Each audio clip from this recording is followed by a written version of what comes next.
I hear a lot of people say that CGI changed their lives, and it's true. It changes a lot of lives. I just felt like I couldn't leave without talking about how it changed my life. I am Tara Sanders, and I am from Russellville, Arkansas. I don't know where I would be had CGI not come into my life. It starts way back in the second grade. I remember that was about the time that I decided that I hated math and it didn't make sense and was dumb.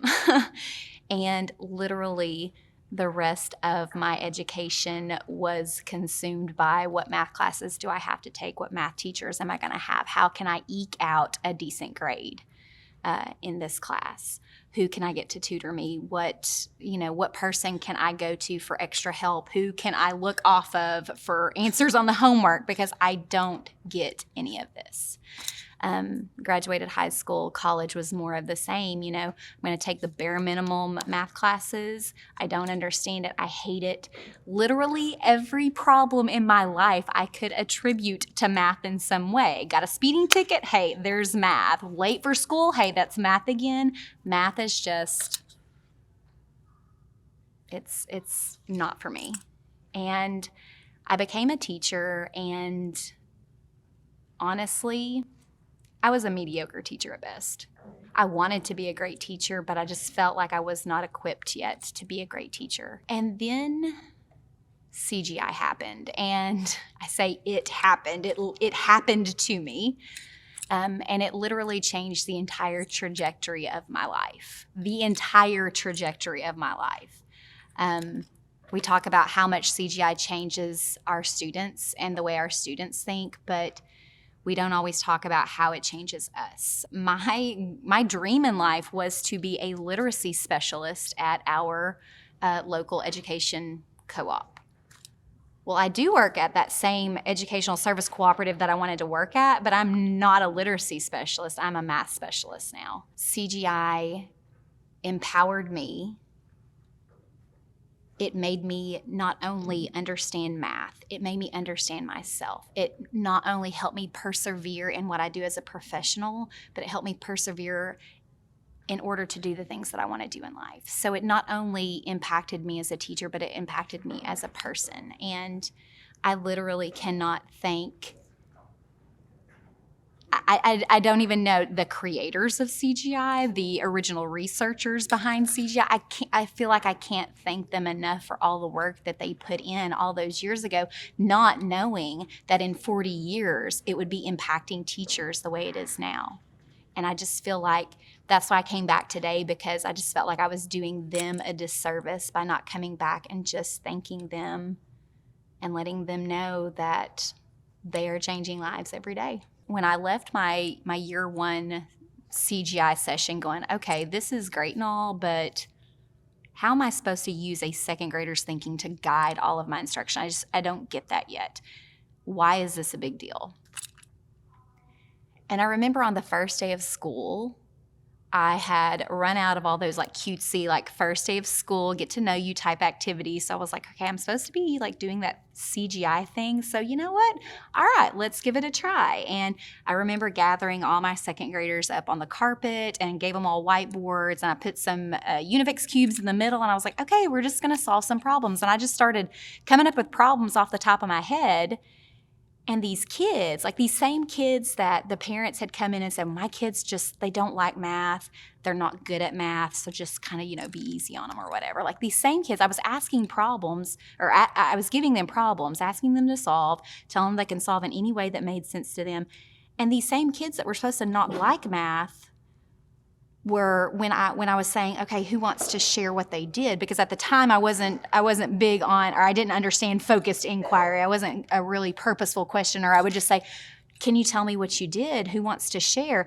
And every single kid would raise their hand and they wanted to share what they did. And I just remember that doesn't seem like a big deal, but the excitement the kids had in just being able to share what they did, that was kind of the first indicator for me that this was something worthwhile, because the kids wanted to do it. And probably the second thing that really made me go, I have arrived as a teacher, and it came about because of CGI. This is when I was teaching 4th grade, but I was still using CGI practices. I had a student who was a struggler, hard worker, but was a struggler. And I remember one day asking, does anybody else, we had already shared some of the work, and I asked, does anybody else want to share their work? And he said, well, I do, but it's wrong. And I said, that's okay. Do you want to share it anyway? And maybe we can talk about it. And he was like, sure. And so he got up and he shared, and the kids were like asking him questions about his work, and he was looking at it a different way. And there was just like this light bulb that went off. This child who struggles, sharing his mistake, these other kids being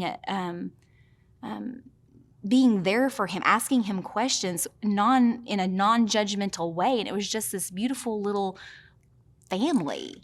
And I just remember thinking, this is what we want. This is it. These kids interacting with each other, they are supporting each other.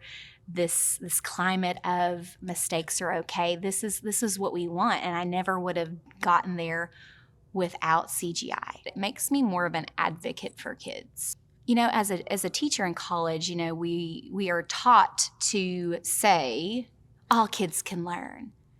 But do we really believe it? With CGI, I really believe it. It has taught me to be an advocate for every single kid. When I say all means all, I mean all means all. All students can learn math. It goes in with the whole growth mindset research that all kids can learn math. They just need to be given they need to be given tools, and they need to be given opportunities to solve in ways that make sense to them, with quality teachers exhibiting good teaching practices to help push them forward. It has empowered me to see these kids, not just, okay, this kid struggles, this kid does not, but actually see these kids for who they are and what they can be, because I know with CGI, they can do anything. People always need something to chase, like something to go after. And I always think that CGI helps us empower kids to go out there and chase something, regardless of whatever it is. They can go out there and do whatever it is they want because of and I'm not even talking about the math skills that they develop because of CGI. That's almost like secondary compared to the mindset, the understanding that with some hard work, there's not anything that you can't achieve. And I know that sounds very idealistic, but you know what? We need idealistic people in this world, and I'm okay with being a little idealistic. And I think that CGI helps us be idealistic in a realistic way. The way it has changed for me is the way it changes for a lot of people. At first, it is very, generic and surface level. And then over the years, it becomes a lot more authentic and purposeful. The first couple of years that you're doing it, you're asking the generic questions like, what did you do? Can you tell me how you solved that? Can you explain your thinking? And then eventually, you learn to assess, you learn your kids, and you learn to ask better questions. That's why our session that me and my colleagues did today was about focused inquiry, because as you learn to focus your inquiry, you really get to dig into what the kids know, and your instruction is more impactful because of that.